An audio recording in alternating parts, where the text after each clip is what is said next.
We are 50 days away from the November election. I'm Caylee Kirby, and from now until Election Day, we will spend a few minutes each day covering topics and answering questions about this year's election. We will cover local, state, and federal election topics to help you feel prepared before heading to cast your ballot. So here is today's Election Explained. We start our countdown with a brief look at the major ticket items that you will see on your ballot for November. This will look at Ohio and Michigan voters. At the top of the ticket is the presidential race. Former President Donald Trump facing off against Vice President Kamala Harris, who officially became the Democratic nominee in August after President Biden dropped out of the race. Ohio Senator J.D. Vance is Trump's running mate for Vice President. Harris chose Minnesota Governor Tim Walz as her running mate. Here in Ohio, voters will also be deciding on who will serve in Congress. For the U.S. Senate, Republican businessman Bernie Moreno is facing incumbent Democrat Sherrod Brown. Northwest Ohio has two races for the House of Representatives. In District 9, current Ohio State Representative Derek Marin is hoping to unseat longtime Representative Marcy Kaptur. And in District 5, Keith Mundy is facing incumbent Republican Bob Latta. In Michigan, there's an open seat for the U.S. Senate after incumbent Democrat Debbie Stabenow did not run for re-election. Republican Mike Rogers is running against Democrat Alyssa Slotkin. For Southeast Michigan, they also have a U.S. House race as well. You will see three people on the ballot. Incumbent Republican Representative Tim Walberg, Democrat Libby Urban, and Green Party candidate James Bronke. Over the next couple of weeks, we will cover more specifics about some of these races. We will also go over important deadlines and details about your other issues that you might see on your ballot. Do you have something you want us to look into about the election? You can let us know. Send us an email to news@WTOL.com, or you can text the word question to 419-248-1100. As we count down the days to the election, we are covering election topics and helping you to answer your election-related questions. I'm Caylee Kirby, and in today's Election Explained, we're talking about National Voter Registration Day, which is today. The organization says it's a nonpartisan day dedicated to celebrating our democracy. Partners across the country will be holding events to get people signed up, and the Toledo-Lucas County Public Library is one of those partners.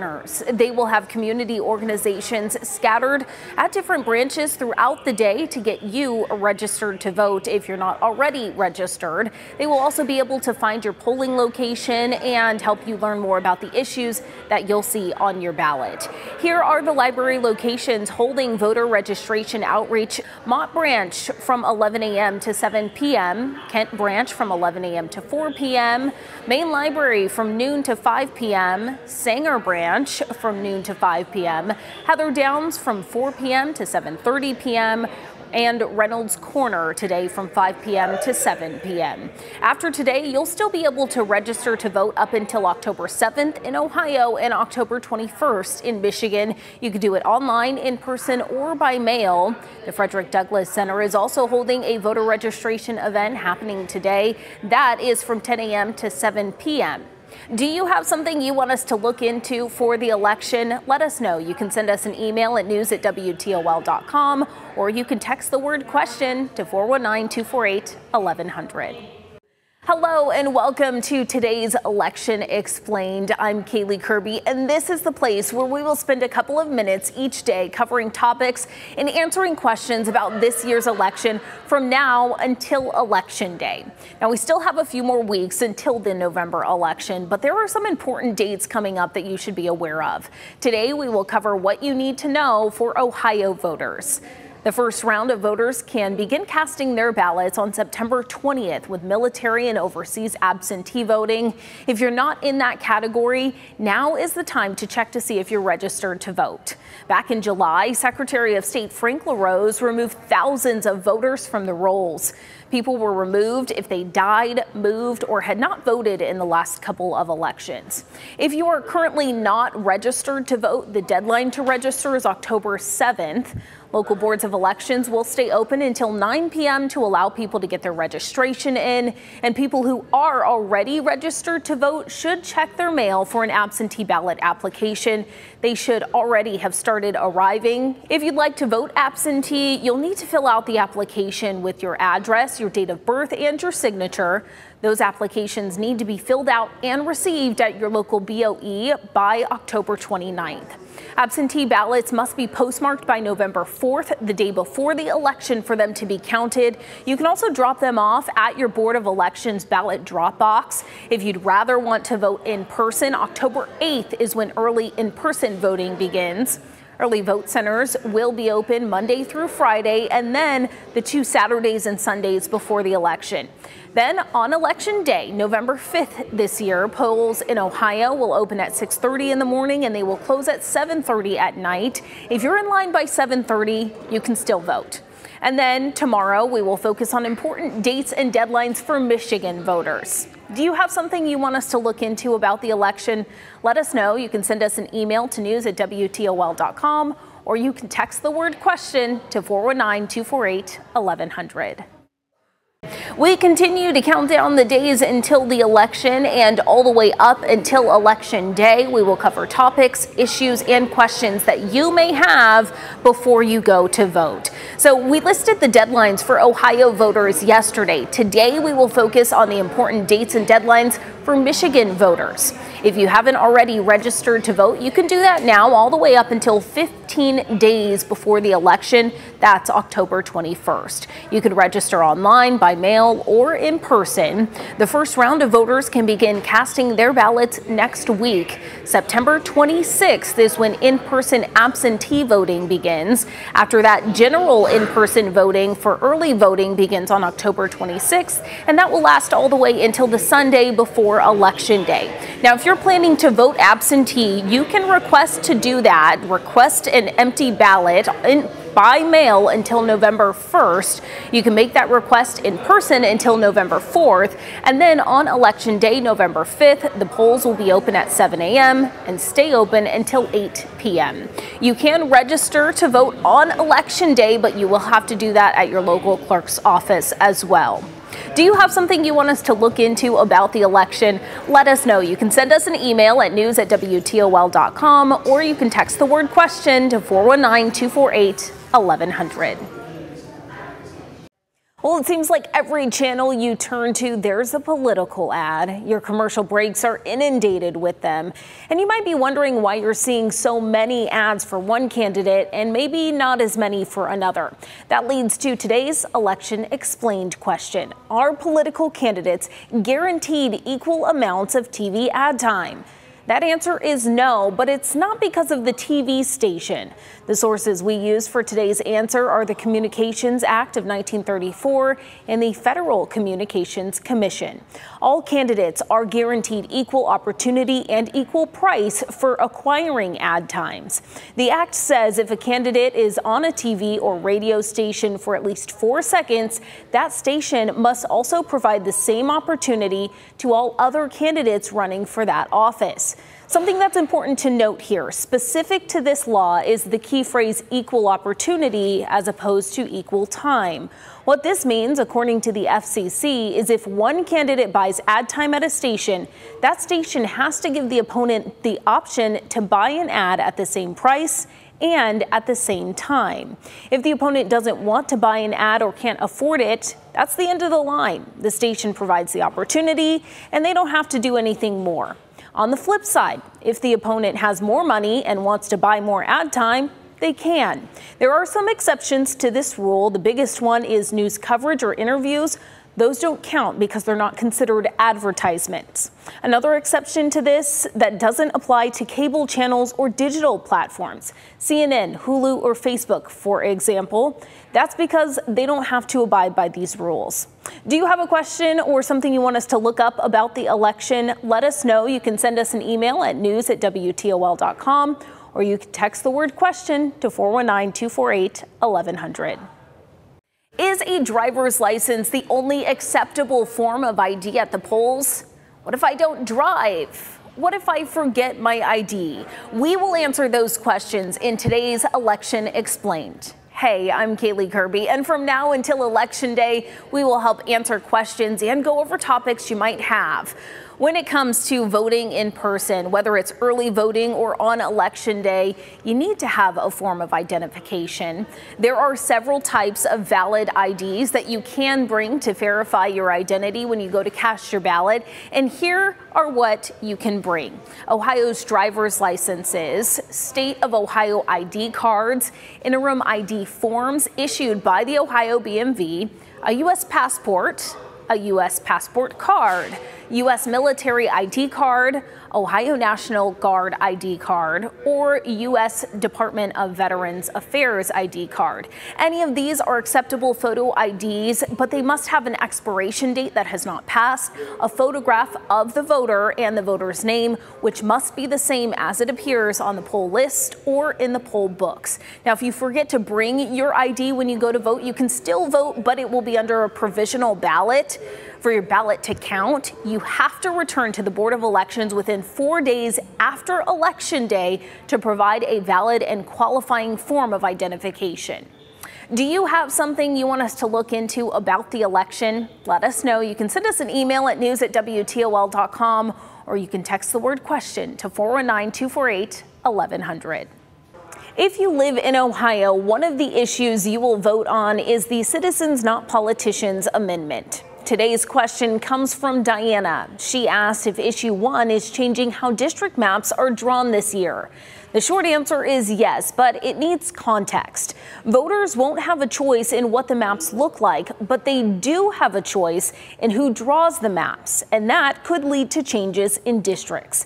Issue 1 is a push to end gerrymandering in the state by changing the group behind drawing up the district maps. It's not the first time where Ohioans have had to vote on anti-gerrymandering initiatives, but it is the first that targets who is drawing the maps.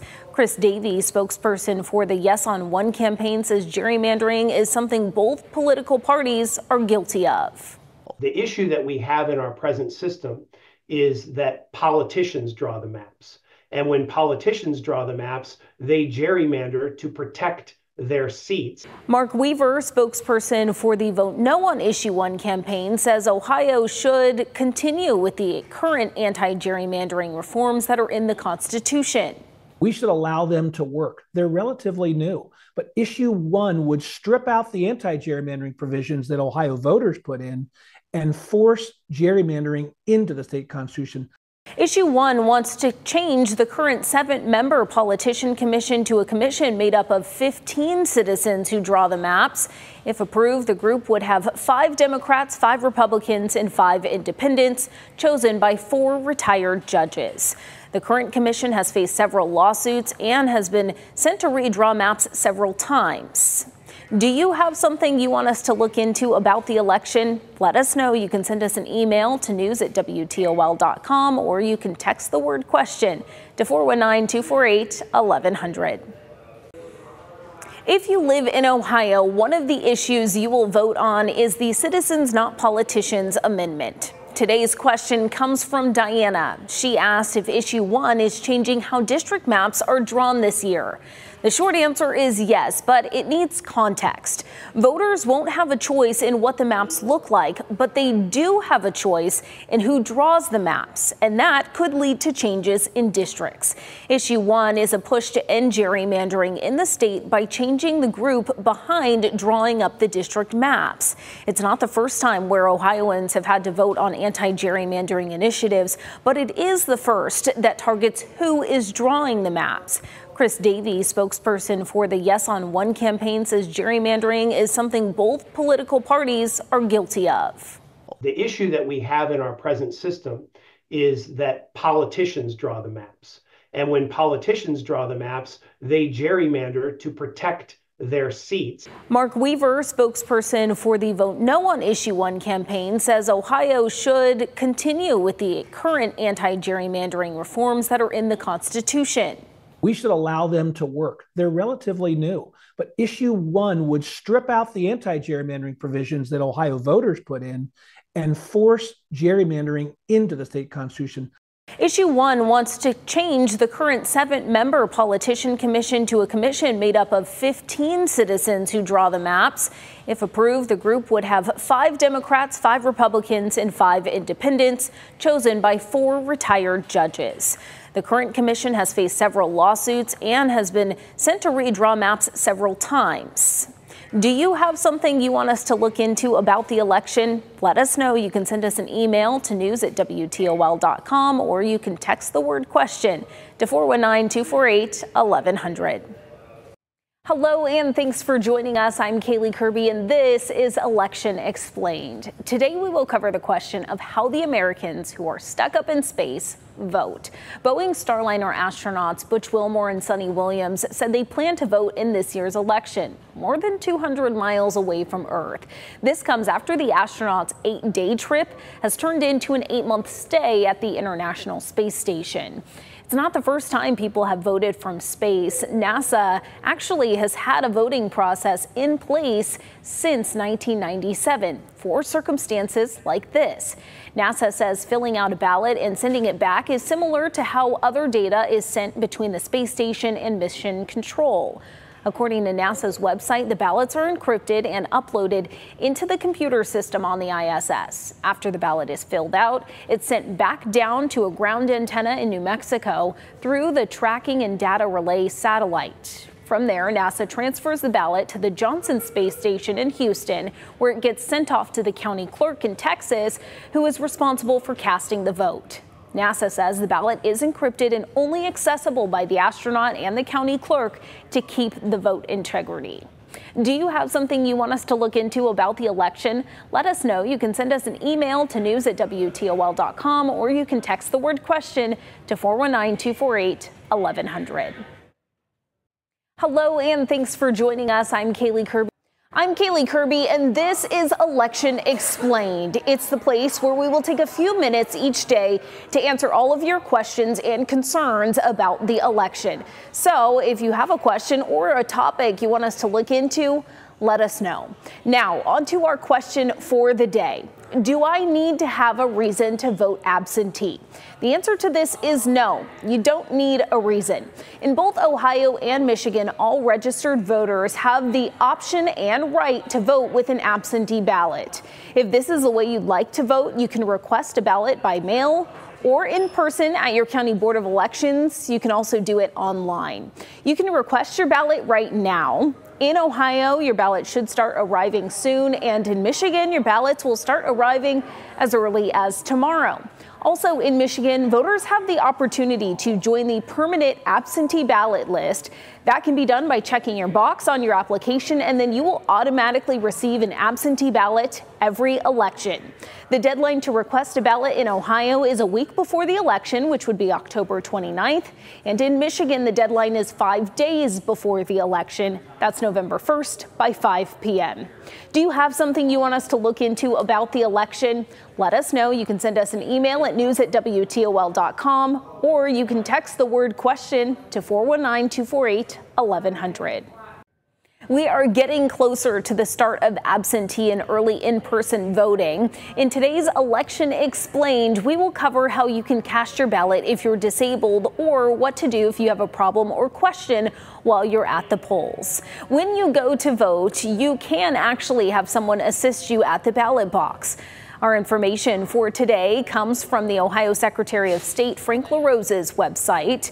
If you cannot mark your ballot yourself, or you need help because of a disability, you can bring someone with you that can help you. You can also ask a precinct election official for assistance during the voting process. But you can't use just anyone. There is a list of people who are not allowed to help you. Here is that list. You cannot get help from your employer, an agent of your employer, an agent of your union, or any candidate whose name is on the ballot in your precinct. It's more important to note anyone who helps you during the voting process cannot tell you how to mark your ballot, and they cannot give you information or your voting information to others. If you have any other questions about getting help while at the polls, there is a hotline and a website that's available in Ohio. We have that posted right here, and we'll have it posted online. Do you have something you want us to look into about the election? Let us know. You can send us an email to news@WTOL.com, or you can text the word question to 419-248-1100. As we get closer to the election, the race to the White House is the big topic of conversation. People will have to decide between Vice President Kamala Harris or former President Donald Trump when they are at the polls. But there are some states where other names will appear. Today's election explained question is, will Robert F. Kennedy Jr. be on my ballot? RFK Jr. suspended his bid for president back in August and ended up endorsing Trump. At the time, the independent candidate said he was starting the process to remove his name from the ballot and urged his supporters to vote for Trump. In Ohio, Secretary of State Frank LaRose posted to X that his office received written confirmation from the Kennedy campaign confirming his withdrawal and that he will not appear on the ballot in Ohio. But that's not the case in Michigan, and RFK Jr. will stay on the ballot. The ruling was made by the Michigan Supreme Court, reversing a decision from the state's Court of Appeals. Michigan's Secretary of State said it was too late in the process to remove Kennedy's name. This could hurt Trump in the battleground state of Michigan, according to Reuters. It's because Kennedy's supporters could still end up voting for him rather than voting for Trump, who he now supports. If Kennedy wasn't on the ballot, his supporters would likely lean toward voting for former President Donald Trump. Do you have something you want us to look into about the election? Let us know. You can send us an email at news@WTOL.com, or you can text the word question to 419-248-1100. Hello, I'm Caylee Kirby, and here is your Election Explained. Over the next couple weeks, we are covering topics and questions that you might have before you go and vote. Today's question is, can I use my Ohio driver's license uploaded to my Apple Wallet as identification on Election Day? The answer is no. You will not be allowed to use your license or any other state-issued ID that's uploaded to a digital wallet for identification. Let's explain. Our sources are the offices of Governor Mike DeWine and the Secretary of State, Frank LaRose. The governor posted on X back in July that Ohioans can add their license or state ID to their Apple Wallet, saying it can be used in select businesses, on select apps, and at TSA security checkpoints in certain airports. But the press release does not include polling locations as a place where it can be used. Do you have something you want us to look into about the election? Let us know. You can send us an email to news@WTOL.com, or you can text the word question to 419-248-1100. Am I registered to vote? Can I still register if I'm not? Hello and welcome to Election Explained. I'm Caylee Kirby, and you still have time to register to vote if you are not already registered. We are 36 days out from the election, and you can already cast your ballot if you want to vote absentee. You do not need a reason to vote absentee. But first, you need to check to make sure that you are registered. So here's how you do it. In Ohio, there's a voter lookup website. It's posted on your screen right now. All you have to do is put in your first and last name and your county. If your name doesn't pull up, then you are not on the active voter rolls. Michigan also has a voter lookup tool. We have that link posted on your screen right now. You have to provide your first and last name, birth month and year, and your zip code. You also can search by using your driver's license number. If you need to register, you can do it online, in person, or by mail. We have links to do that posted right now on the Election Explained story on our website. Is there something you want us to look into about the election? Let us know. You can send us an email to news@WTOL.com, or you can text the word question to 419-248-1100.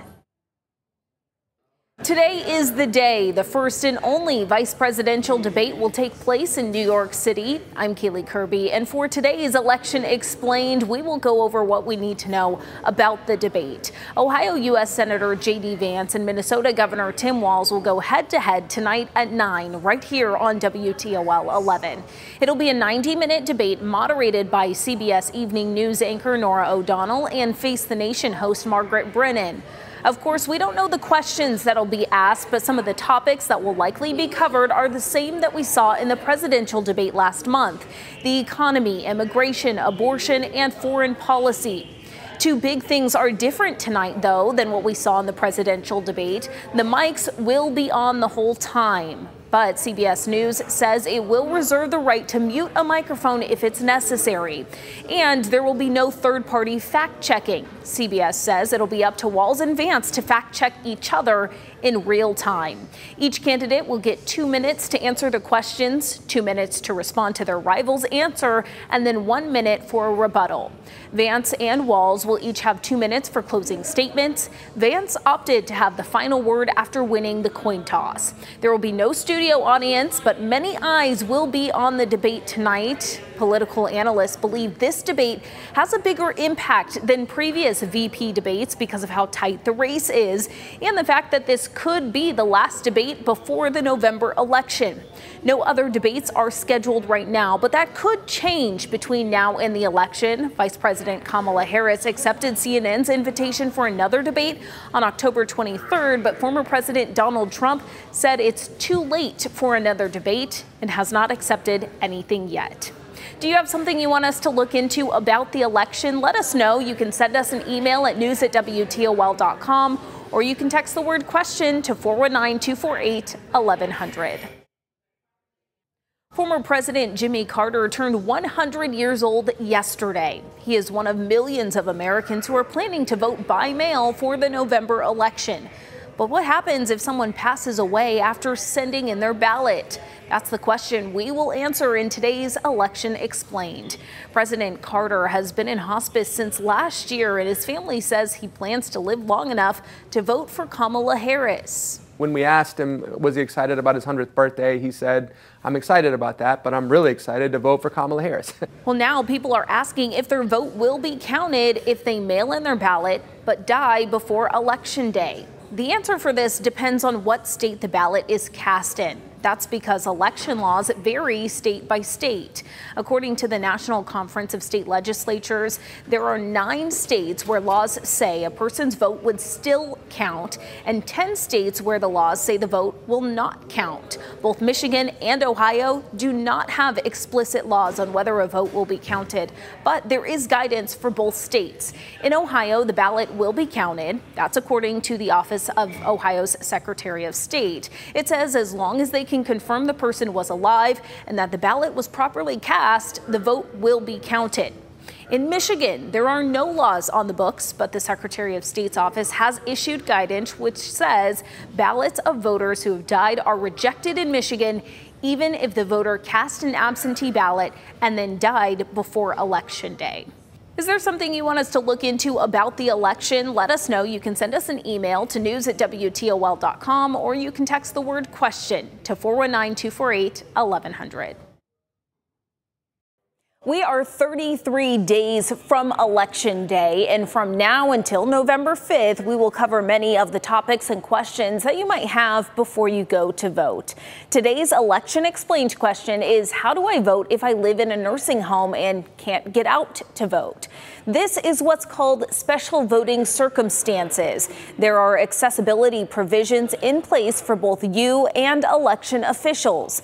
According to the Secretary of State's website, it says this helps to ensure secure, accurate, and accessible elections for all voters. If you live in a nursing home, you would fall under the confined voters section of the website, which means you are not able to vote in person at your local Board of Election or on Election Day at your precinct.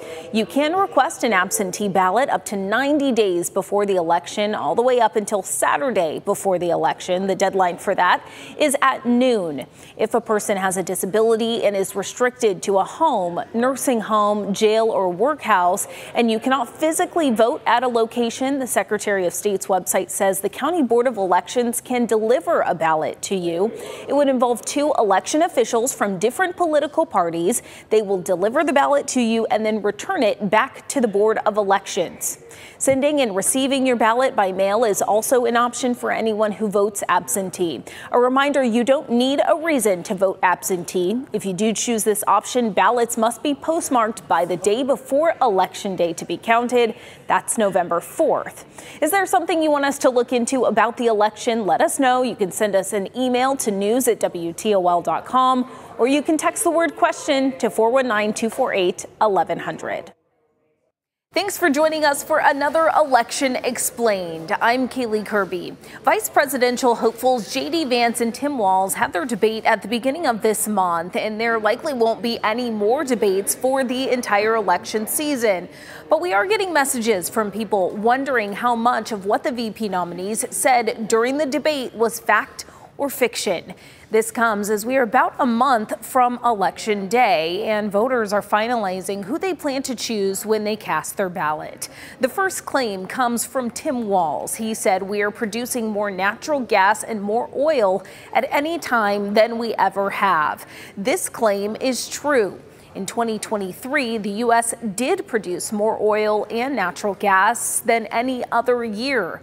According to the Energy Information Administration, 12.935 million barrels of crude oil was produced in the United States per day back in 2023. The administration has been tracking this since the 1850s, and there is no data showing that more oil was ever produced. 2019 was the second highest year on record, where it fell during the COVID pandemic, and it's been steadily increasing since 2021. For natural gas in the United States, 41.19 trillion cubic feet was produced in 2023, which is also a record according to the EIA. The other claim we will look at is from J.D. Vance, saying Donald Trump delivered for the American people, rising wages and rising take-home pay. This claim is also true. Trump's administration did see rising wages, and they are also rising under the Biden administration following the COVID pandemic, according to the Federal Reserve Bank of St. Louis. Median household and median personal income numbers peaked in 2019 and then dropped off in 2020, which was the last year of Trump's presidency and the first year of the pandemic. Those numbers stayed stagnant until 2023, when it jumped back up. Wages can also be tracked by looking at data from the Bureau of Labor Statistics, and it's updated monthly. This data shows a peak in 2020, but hourly wages have been slowly increasing since the end of 2019. If you want a deeper look at these claims and 8 others that our Verify team has fact-checked from the vice presidential debate, you can do that on our website. We have a link posted right now.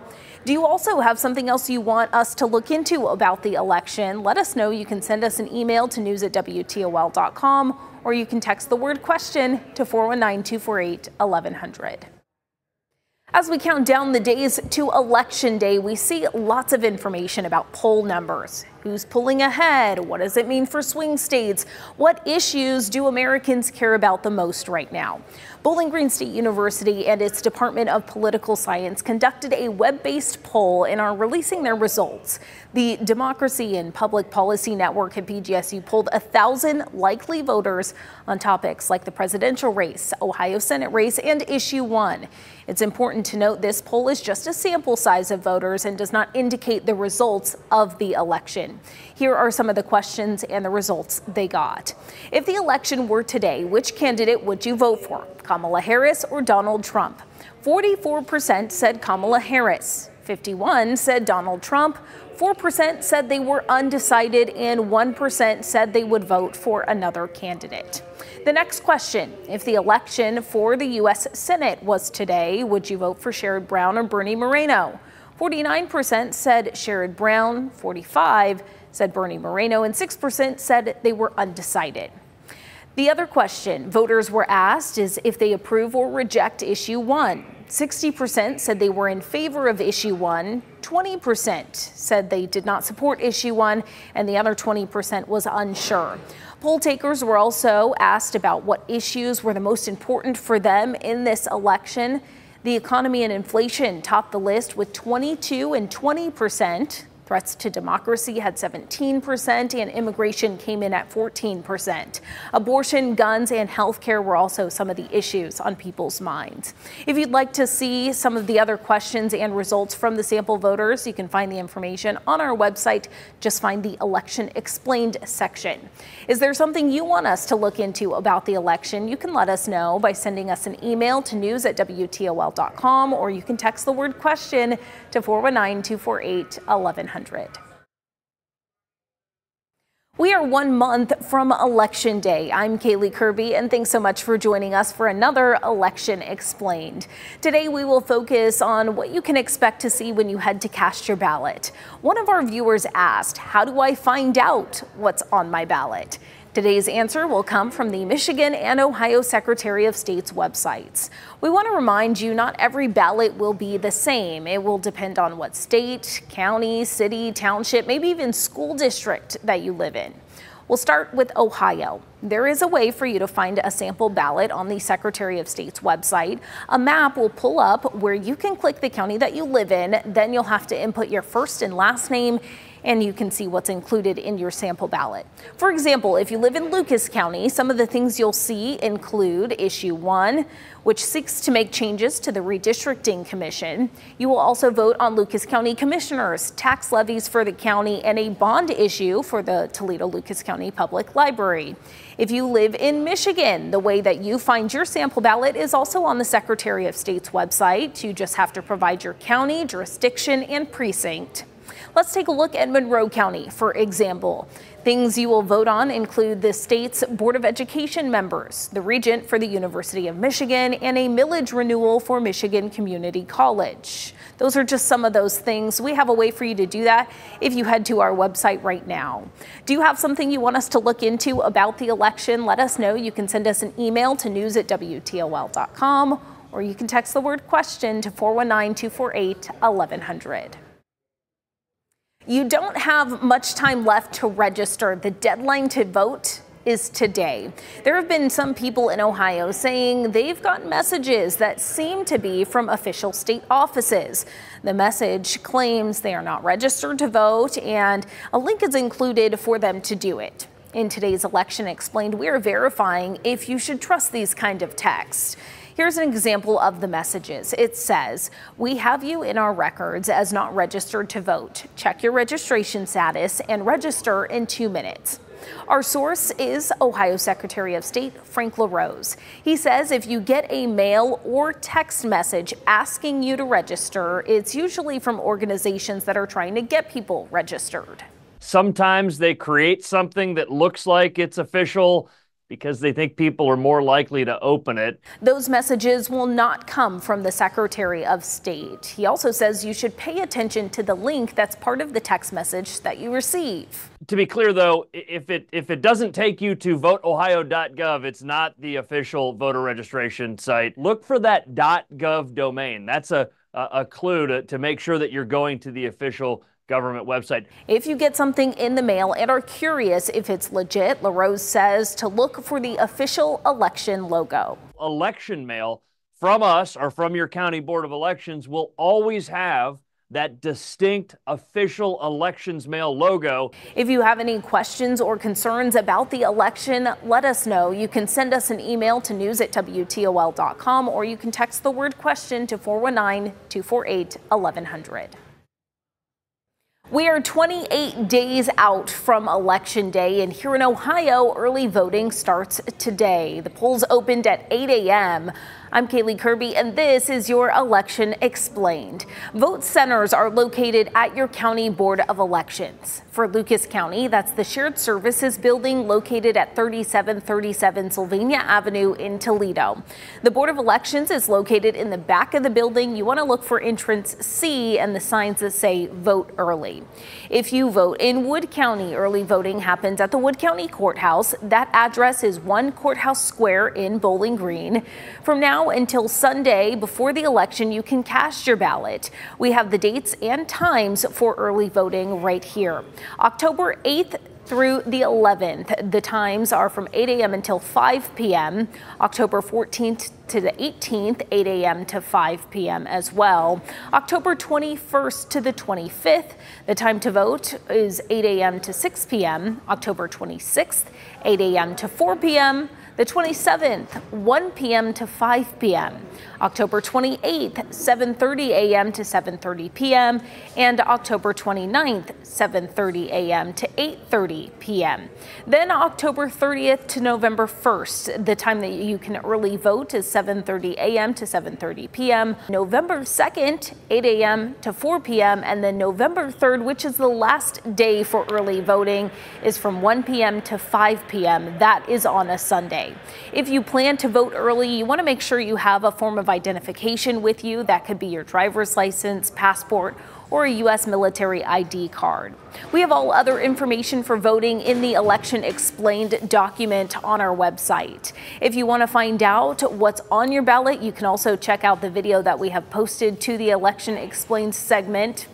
Do you have any questions or concerns you want us to look into? Let us know by sending us an email to news@WTOL.com, or you can text the word question to 419-248-1100. Hello and welcome to Election Explained. I'm Caylee Kirby, and now that early voting has officially started here in Ohio, people will have to decide on who they want to fill a judge seat for the Lucas County Court of Common Pleas. The two candidates are Jamie Agnew and Ken Walls. Both graduated from the University of Toledo's law school, and they never thought that law would be where their path would take them. Recidivism, or people re-offending, is a top concern for both candidates, and it's something they would plan to tackle if they were elected.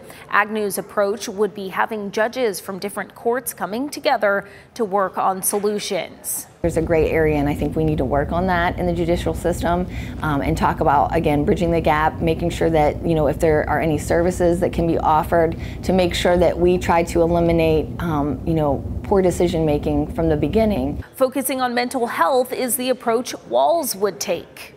Service providers, medications, but also housing, employers, and to make sure that the people that are coming through the court system, who are here more for a mental health issue than for some other issue, can have that cycle of recidivism interrupted. He believes people going through the court system should get the help they need, especially if they are there because of mental health issues.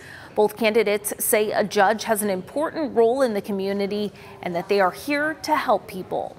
It has to be fair. It has to be willing to listen to all parties and put aside those biases that we might have. You know, a young person, an old person, a rich, a poor, black, white, doesn't matter. It has to be fair. Our role in the community is to help people that are before the court. That includes defendants, that includes the victims.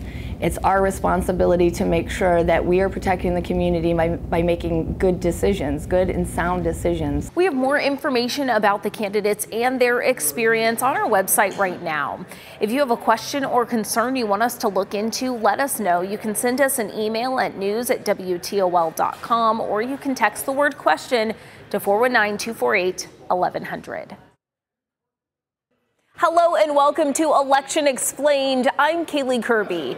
People in Ohio are able to cast their ballots already for this year's general election.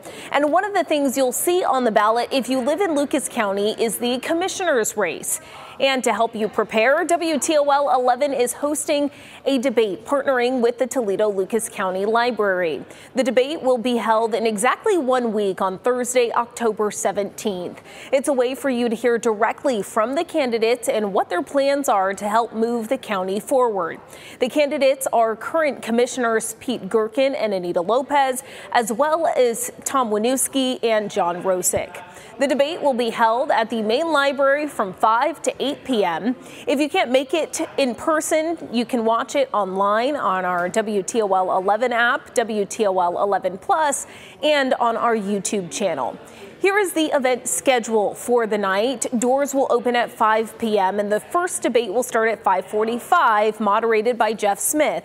It will be between Pete Gherkin and Tom Winooski. The second debate will begin at 7 p.m. and I will be the moderator for that one. It will be between Commissioner Anita Lopez and John Rosick. Along with the debate, people will be able to learn more about other key issues that'll be on the ballot in Lucas County. There will be a table where people can get information and ask questions about bond issues, levies, and charter amendments. If you have a question you'd like us to ask the commissioner candidates, text us at 419-248-1100. We will gather the questions and some of them could be asked during the debate, although there is no guarantee your questions will be asked. There's more information on the debate and all of our other election explained videos available on our website, WTOL.com. There's 25 days left until Election Day. I'm Caylee Kirby, and this is Election Explained. Today, we are focusing on what voters will see on their ballot in Monroe and Lenawee counties. The statewide races include the presidential race, a U.S. Senate seat, and a full term and partial term for the Michigan Supreme Court. Voters will also see races for the Regent of the University of Michigan, Trustee of Michigan State University, and Governor of Wayne State University. Moving to the county races, in Lenawee County, residents will see candidates on the ballot for prosecuting attorney, county sheriff, county clerk, treasurer, register of deeds, county road commissioner and drain commissioner, surveyor, judge of court of district appeals, District 1, judge of the 39th Circuit Court, and judge of Lenawee County Probate Court. There are some tax proposals as well for Lenawee County. They include renewal of separate tax limitation, renewal and restoration of senior citizen millage, and renewal of the Lenawee County Central Dispatch proposal for 911 system funding. Moving to Monroe County, here's what residents will see on their ballots: prosecuting attorney, sheriff, clerk and register of deeds, treasurer, drain commissioner, surveyor, judge of court of appeals, District 1, judge of the 38th District Court, judge of Monroe County Probate Court, and judge of the 1st District Court, as well as Monroe County Community College Board of Trustees. There are 2 tax proposals for county residents. Both of them are for Michigan Community College District of Monroe. Now, a reminder, in Michigan, you still have time to register to vote. You can do that online, in person, or by mail until 15 days before the election.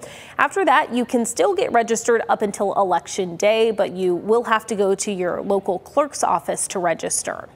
Do you have a question for us or a concern that you want us to look into? Let us know by sending us an email to news@WTOL.com, or you can text the word question to 419-248-1100.